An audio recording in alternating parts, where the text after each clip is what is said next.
welcome back to my channel. Every region have their own special chicken curries, and today I am going to show you the very famous Bengali chicken curry, the curry which I have been growing up with and have lots of fond memories attached to it. So let's look into the ingredient list now. Our first ingredient is of course chicken, and here I have one whole chicken cut into curry pieces. Next I have 2 onions finely sliced, 2 tomatoes chopped finely. Next I have 4 potatoes which I have cut in the middle. Next for the spices I have 3 bay leaves, 2 dry red chilies, around 5 cloves, 4 pieces of cardamom and 4 small sticks of cinnamon.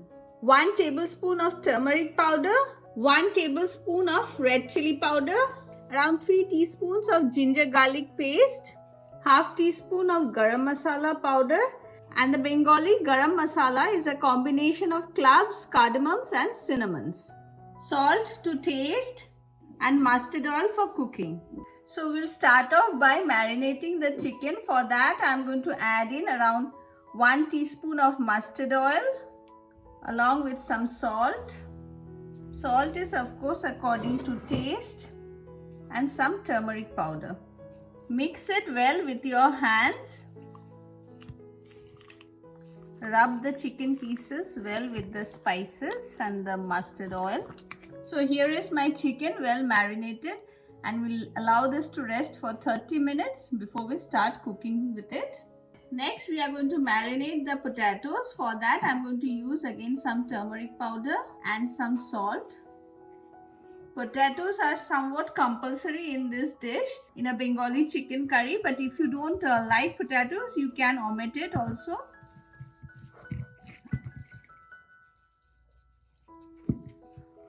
Rub all the pieces well with the turmeric and salt. And here are the potatoes all well marinated, and now we'll move on to the gas stove to prepare the chicken. So to prepare the murgi jhol or chicken curry, I have already put a pan on heat, and to it I am going to add in around 5 tablespoons of mustard oil. Mustard oil needs to be heated up well, so you should heat up till you see the fumes out of it. Now I am going to add in the dry red chilies, bay leaves, cloves, cardamom and cinnamon sticks. Next I am going to add in the onion.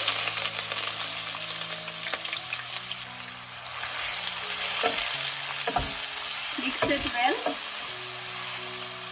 and add in 1 teaspoon of sugar. This actually gets caramelized and gives a very nice color.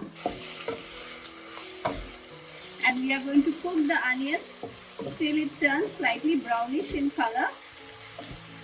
While my onions are cooking, I am going to fry my marinated potatoes.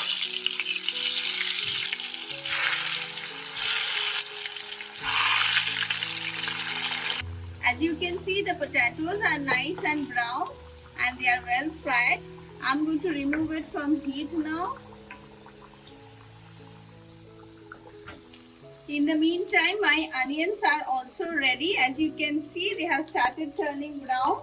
At this point, I am going to add in the ginger garlic paste. Give a quick mix. Cook it for a minute along with the ginger garlic paste. Next, I am going to add in the rest of the turmeric powder, red chili powder and the tomatoes. Mix all this well.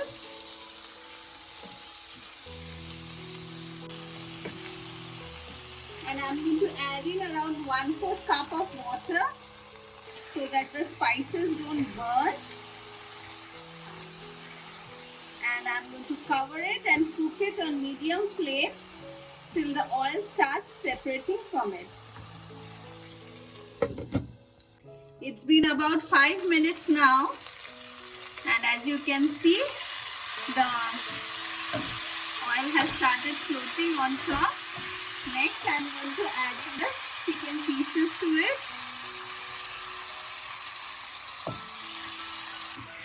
After adding the chicken pieces, mix it well with the spices.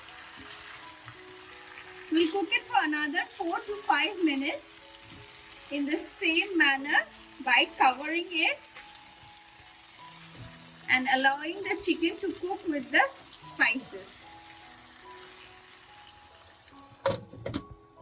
It's been another 8 minutes now, and as you can see, the oil has started flowing on top.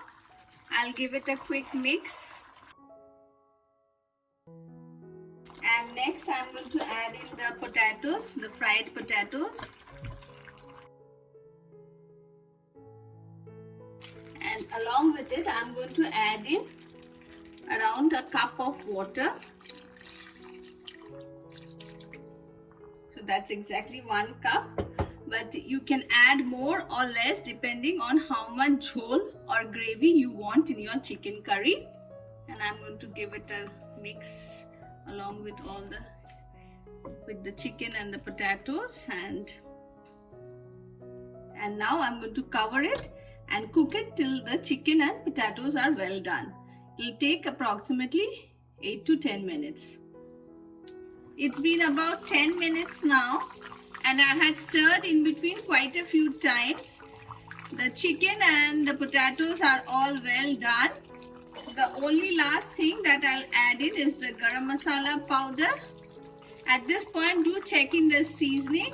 If you need any salt, you can adjust it accordingly, but I had used salt while marinating the chicken and the potatoes, and I checked I don't need any more.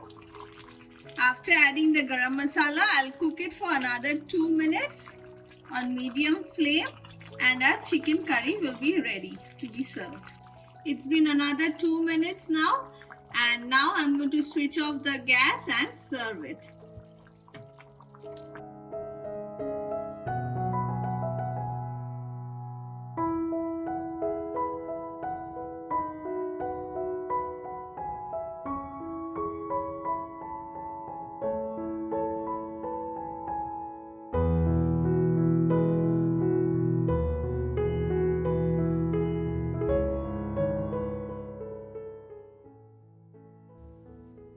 My chicken curry is ready. It looks really very delicious, and it is best served with some steaming rice or the very famous Bengali luchi.